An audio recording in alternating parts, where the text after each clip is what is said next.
like trying to be a piece of software for every industry, for every use case is a little bit like trying to be everything for everyone might mean that you're nothing for no one. And so one of the ways we've tried to focus on is really focus on a specific use case. Of, the use case that we're focused on right now is the product engineering design teams. Like, what are specific tools that they use? For them, it's they need a wiki, they need a project management software, they need personal note taking. Those are the things we focus on, and that itself is a pretty large opportunity. And actually, like if I take a step back, even in the first space of, let's say, project management, notes, and wiki, there's actually three distinct markets.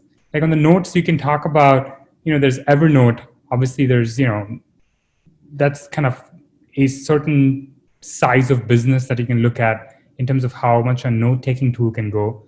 Then there's the wiki market. You can take a look at just like how many wiki companies exist. There's actually some public companies that you can kind of track how much of their revenues come from wiki. And then there's this like project management, task management software. So in each of those, I think there's plenty of like data available that tells you just the size of business that Notion can be for each of those. And that's kind of our first step. And then eventually, once we feel like those are a little bit better kind of figured out, I think we could kind of figure out what are the broader opportunities that Notion could go into.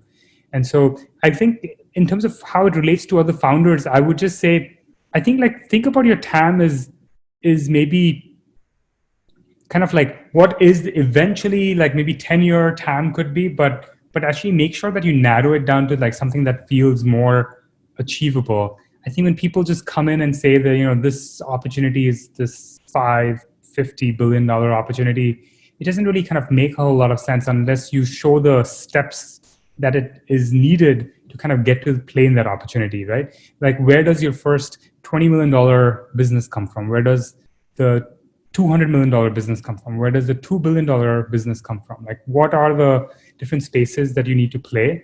And that, I think, to an investor may help them understand, okay, in this 10-year time frame, this company has to become a $1 billion revenue business. These are the steps that the company can take.